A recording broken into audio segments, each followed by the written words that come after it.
அஸ்ஸலாமு அலைக்கும் வரஹ்மத்துல்லாஹி தஆலா வபரகாத்துஹு. புனிதமான ரமலானின் முடிவிலே சதகத்துல் ஃபித்ர் என்ற ஏழைகளுக்கான ஒரு தர்மம் கொடுப்பது நமக்கு கட்டாயமான ஒரு விஷயம்.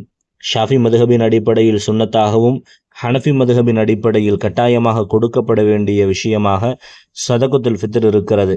ஹனஃபி மதுஹபின் படி 1 கிலோ 700 கிராம் கோதுமை அல்லது அதற்குரிய தொகையாக குறைந்தது 90 ரூபாய், கூடுதலாக எவ்வளவு வேண்டுமானாலும் கொடுத்து கொள்ளலாம். ஷாஃபி மதுஹபின் அடிப்படையிலே 2 கிலோ 400 கிராம் அரிசியை கொடுக்க வேண்டும் என்று தெளிவாகவே மார்க்கம் சொல்லி காட்டுகிறது. ஆக சதகத்துல் ஃபித்ர் என்பது ஏழைகளுக்கான வரி. நம்முடைய நோன்புகளில் ஏற்பட்ட குறைகளை நீக்குவதற்காக அது சிறப்பாக செயல்படுகிறது என்றெல்லாம் மார்க்கம் தெளிவாகவே நமக்கு சொல்லி காட்டுகிறது. இந்த சதகத்துல் ஃபித்ரை யார் கொடுக்க வேண்டும் என்று பார்த்தால், ஜகாத்தை போன்று இதற்கான நிசாபின் அளவுகள் எல்லாம் பெரிதாக பேசப்படுவதில்லை.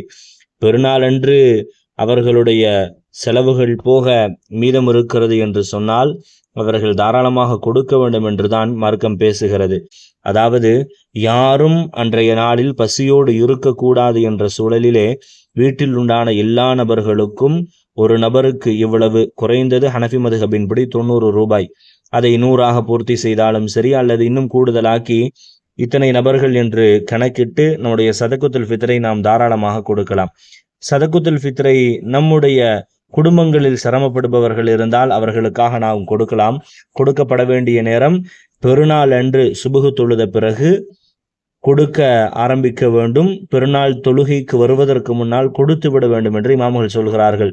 அல்லது ஒரு நாள் முன்னால் இருந்தே கொடுக்கலாமா என்றால் மார்க்கம் தாராளமாக கொடுக்கலாம் என்று மார்க்கம் சொல்லி காட்டுகிறது.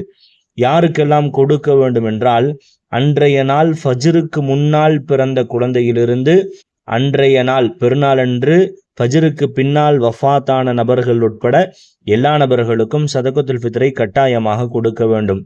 அன்றைய ஃபஜ்ருக்கு பின்னால் ஒரு குழந்தை பிறந்தால் கொடுக்க வேண்டியதில்லை. அன்றைய ஃபஜ்ருக்கு முன்னால், பெருநாளுடைய ஃபஜ்ருக்கு முன்னால் ஒருவர் மரணித்து விட்டாலும் அவருக்கும் அவருடைய பேரிலும் கொடுக்கப்பட வேண்டியதில்லை என்று மார்க்கம் பேசுகிறது. ஆக நாம் சரியாக முறையாக சதகத்துல் ஃபித்ரை கொடுப்பதுதான் சரி. ஒருவேளை பெருநாள் தொழுகைக்கு வருவதற்கு முன்னால் கொடுக்க முடியாமல் கொஞ்சம் தாமதமாகி விட்டது என்று சொன்னால் அப்பொழுதும் கொடுத்தே ஆக வேண்டும். மார்க்கம் ஆனால் அதை மக்ரூஹ் என்பதாக தெளிவாக சொல்லி காட்டுகிறது. இப்பொழுது நம்முடைய சதகத்துல் ஃபித்ர், வீட்டில் ஒரு 10 பேர் இருக்கிறாங்க, 1000 ரூபா கொடுக்கணும் அப்படின்னு சொன்னா அந்த 10 நபர்களின் சதகத்துல் ஃபித்ரையும் ஒரே நபருக்கு தாராளமாக கொடுக்கலாம். அல்லது அதை சிலர்களுக்கு பிரித்தும் கொடுக்கலாம். ஆனால் ஒருவரின் சதகத்துல் ஃபித்ரான 100 ரூபாயை பல நபர்களுக்கு பிரித்து கொடுப்பது சரியானதல்ல என்றுதான் இமாம்கள் தெளிவாகவே சொல்லி காட்டுகிறார்கள். சதகத்துல் ஃபித்ரை யார் கொடுக்க வேண்டும் என்றால், நம்முடைய வீட்டில் உண்டான குழந்தைகளுக்கு அந்த வீட்டின் பொறுப்புதாரிகள் கொடுக்க வேண்டும். மனைவி இடத்தில் செல்வம் இருக்கிறது என்று சொன்னால் மனைவிதான் தனக்கான சதகத்துல் ஃபித்ரை நிறைவேற்றிக் கொள்ள வேண்டும். அல்லது அந்த வீட்டின் குடும்பத்தார், ஆண் குடும்ப தலைவர் பொறுப்பெடுத்துக் கொள்கிறார் என்றால் அல்ஹம்துலில்லாஹ். ஆனால் பேரன் பேத்திகளுக்கு நானா தாதி போன்றவர்கள் கொடுக்க வேண்டிய கட்டாயமில்லை என்று மார்க்கம் பேசுகிறது. தந்தை இல்லாமல் அவர்களின் பொறுப்பிலே இவர்கள் இருக்கிறார்கள் என்றால், அதாவது தன்னுடைய பேரன் பேத்திகளை தாங்கள் பார்த்து கொள்ளும் சூழல்களில் இருக்கிறார்கள் என்று சொன்னால் இவர்கள் கொடுக்கலாம் என்று மார்க்கம் தெளிவாகவே பேசி காட்டுகிறது. அதே போன்று தன்னுடைய சதகத்துல் ஃபித்ரை தன்னுடைய மக்களுக்கோ, தன்னுடைய மனைவிக்கோ, தன்னுடைய பெற்றோர்களுக்கோ கொடுப்பதை மார்க்கம் அனுமதிப்பதில்லை.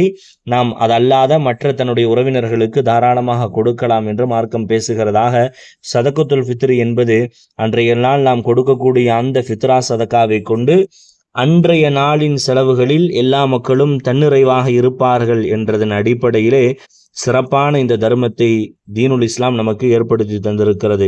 சதகத்துல் ஃபித்ரை நிறைவாக கொடுங்கள். அல்லாஹு தாலா மார்க்கத்தை சரியாக முறையாக பின்பற்றியவர்களில் அத்துணை நபர்களையும் சேர்த்து நாம் செய்த எல்லா அமல்களையும் அல்லாஹு தாலா அங்கீகரித்தருள் புரிவானாக. ஆமீன்.